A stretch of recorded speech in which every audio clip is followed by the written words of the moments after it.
Alright. What I've got here, transmission out of a 1979 Harley Davidson Sportster 1000. Problem was having with it was the shifter. It wouldn't shift, it locked into third gear or second gear, and when you would shift up, you'd have to push down gently in order for you to get the next gear up. So I figured there was something wrong with the spring, or something wasn't lined up properly on this. So what I've already done, I've already taken it apart and put a spring in it, and it took me a while to wait to get the proper springs to put in it. And what I've come up with coming out of this, when I took it apart, let's move this aside over here for now. I took it apart, there we go, there's what I got. It all fell out. So what I did was, one spring was halfway decent and the other one wasn't. Well, I ordered offline some springs. Well, apparently I got the wrong springs. As you can see, it's for big twin 52 to 79, Sportster to 58 to 71. Well, these here are too small of a spring. Well, finally I got the right spring to come in. Well, they gave me a batch of them. And see if I can get a loose one out of here without breaking open. Here we go, this one here will do. They sent me a whole bag of these springs, and they sent me the right ones, and of course they're off eBay. And here's one of them right here, and that's what the actual spring looks like. Now what I've done was I've tried to figure out a way to not alter the spring, but to find a spring, a common spring. But I went to a hardware store and picked up one of these, and which is the wrong spring because of the tension. These are compression springs.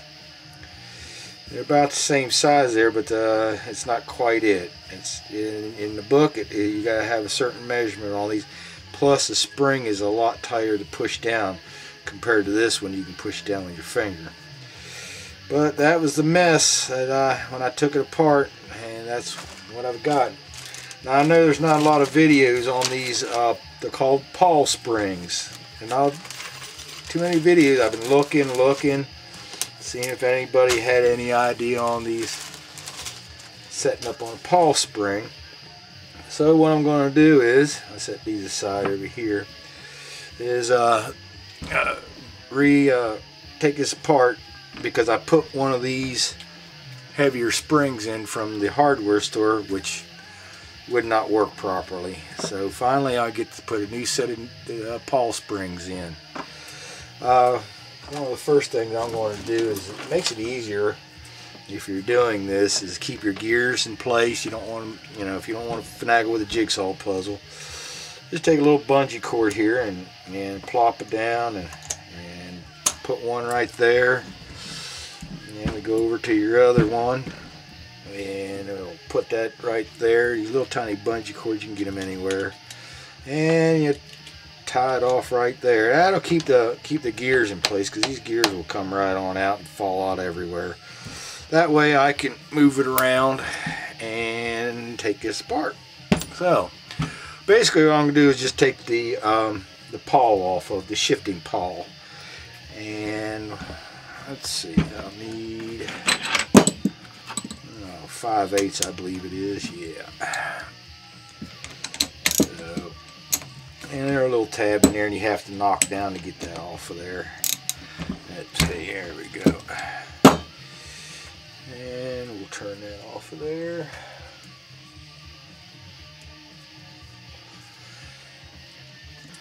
Okay. And out comes the bolt. Okay, here. Now, this whole assembly will come right on out of there. So what I'm going to have to do, it's a little tight. take my little trusty little rubber mallet here and just tap on it a little bit and move that off of there. Yeah, it jammed on me 3 times. I was lucky to get it unjammed the other 2 times, but that 3rd time was a charm and got stuck in 3rd gear. And I had to ride it home, and I knew something wasn't right in it, and I knew eventually that I'd have to do this on taking it apart. So here's your shifter, Paul. And right here is where the shifting rod will go into. So, but it's still not right. We're going to take this apart right here. I'm going to set these, and watch your little shifter fork and the spacers here. You want to make sure you don't lose them things, or you'll have one heck of a sloppy shifter and get all jammed up. So let's see here. I'll lay this over to the side.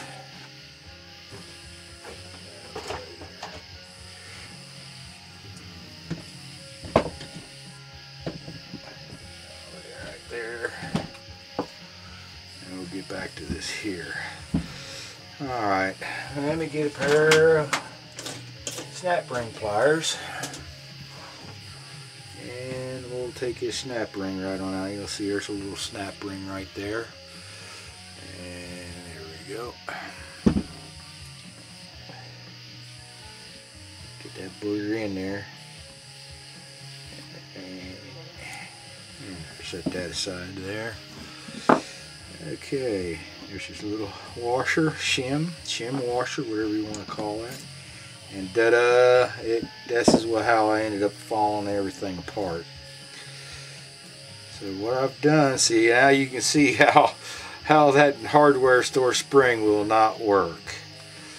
So I'll just set that there and get a screwdriver. And we'll take this out of here. I'll set this over here for now. We'll set this and take this here out. Now what I've done, I tried to probably modify it a little bit, but I don't know if that's right or not.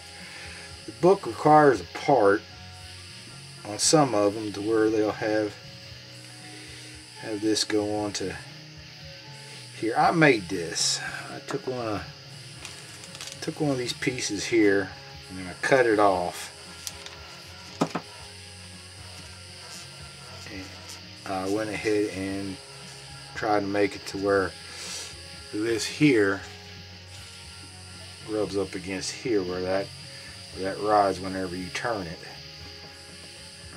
as long as it fits down into the pawl.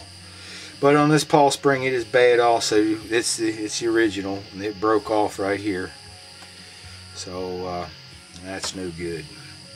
And as you can see, I've cut, heated, and tried to form this one here, and it did not work. Let me remove this out of here if it'll come out. There it is. So, junk. Stupid me, shouldn't be doing that stuff. But let me get me a set of new springs here. The right springs. Part number, there's a specific part number 34500-52A. That's the type you need for the Iron Head 79 Sportster. Part number for your Pawl Springs.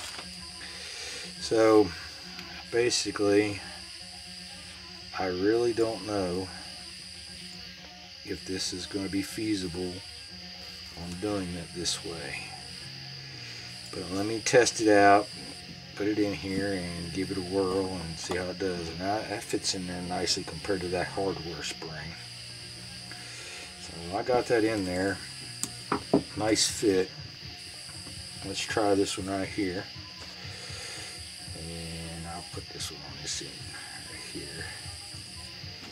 And push back in there. It's not in there properly. That's what I don't want to have during shift. There. And now this little piece right here will go right down into here. So what I'll do is Strap back on here.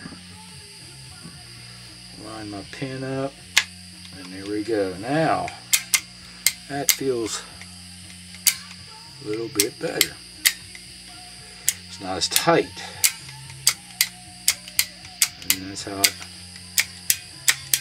when you're shifting, this is what it moves. Clips back and forth. Gives you that ratchet effect when you're upshifting and downshifting. So what I should do, I'm going to take that back off again. Wait a minute. Oop, I didn't want to take that part off. Okay. Let me go here. Come on, you. There you go. Oh, great. Yeah, that didn't really work at all. Huh. Yeah, let me... Ping! Yeah, I shot across the floor. That was fun. Alright.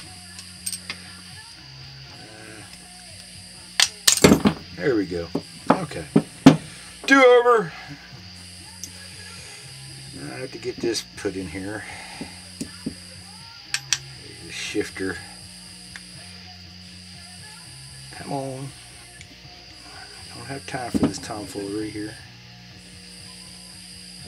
I have to get them back up on the shifter. Back up in there. There we go. There's one. And push up. And there's two. And that should be out. Let me see here. There we go. Alright. Okay. I'm going to get something here I should do.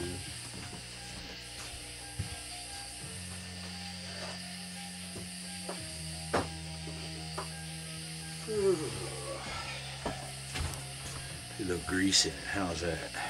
That needs greased up anyway.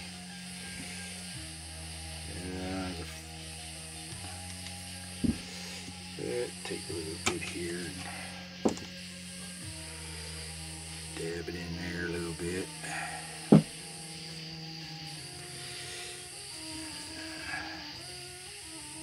That smooth ratcheting effect. Rag. Wipe my finger off. Alright. Okay. Well,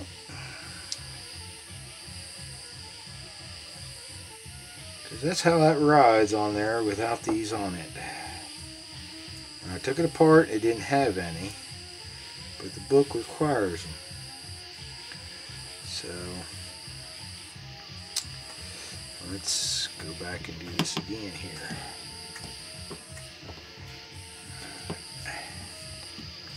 Let me get the one off the floor here. Okay. Now put that in there. Actually, I'm going to put that puppy along this side of it. That's unusual for it to come out of there like that. But we'll get it figured out. There we go. And what I'll do is stab a little bit down in there. Smear it all in there. I'll put it on a moving part. Fluid's going to be all in it. Your oil and your primary. And the primary cover, there's two separate places to put the oil in. One is your primary, and I think some forget about it and then thinking it's running through the crankcase and all, but it's not. Okay. There we go. Little excess off here, so I can slip a snap ring in. Ooh, just smear it in there a little bit. Yeah, booger. Can't get it out of there. All right. Well, this him. Put this away. Put that over here.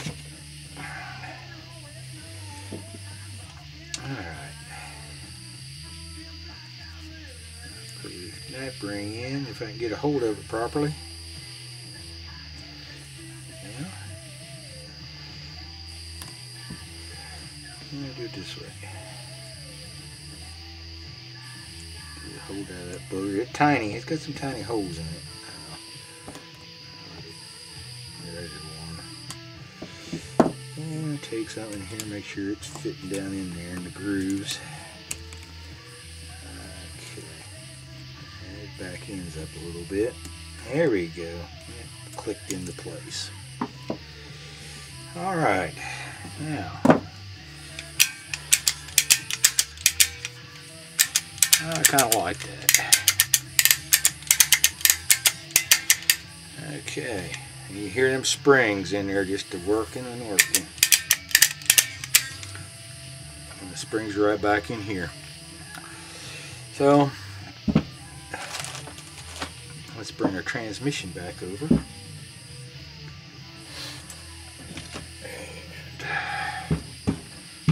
we'll set that puppy there. Now we got to line these your forks up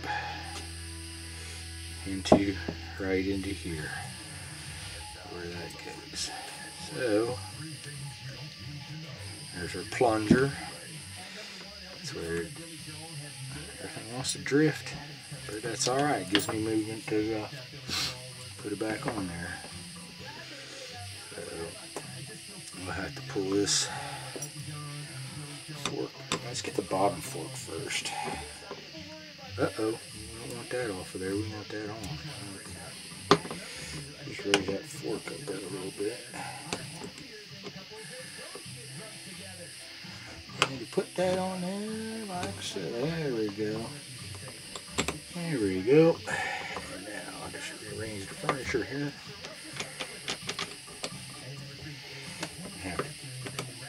And it can be a little finagling. So that's the reason I like having these bungee cords on there, so you don't have to fool with the gears falling off. So, what you can see is giving me a little bit of a problem here. The last time it just went right on there.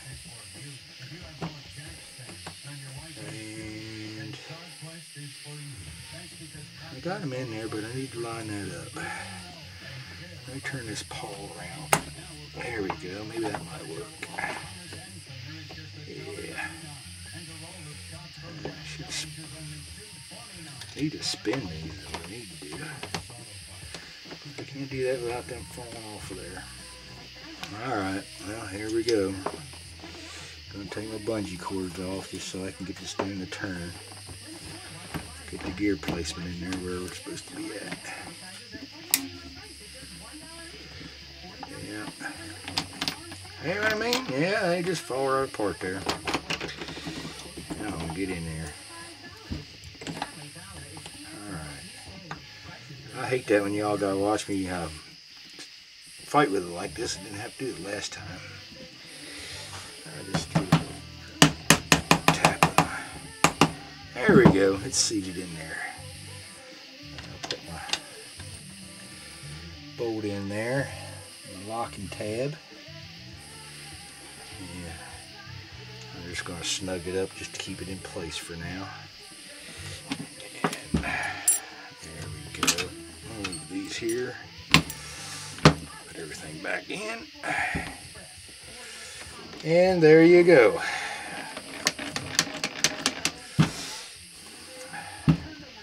All together and ready to be assembled. Of course, I got to do some final touches with that tab. That locking tab, I'm going to put these back on here so the gears don't come off place. Let me put one on this side too here. Yeah, put it down here. That way it keeps them things from falling off and the shaft coming out and everything. So, but there you go, you have it. Compared to what I had to deal with, this was, like I said, it kept locking it up and I couldn't shift it. did lock up in second one time, lock up in first where I couldn't shift it. And when I had to do it, take one of these and hit the shifter, which is a big time no-no. And to get that shifter to work to get me home. So I said, that's it. Third time's a charm. Disassembled, took this out. And sure enough, it's what I found. And don't try to do this. This is just not right. But the only thing I'm going to question myself on was adding one of these little tips on here. And hopefully I don't have anything. If not, it'll go back to the drawing board. So I hope you all got something out of this. And got any comments or any suggestions or anything like that, you can probably let me know. And I can get back with you. Thanks a lot.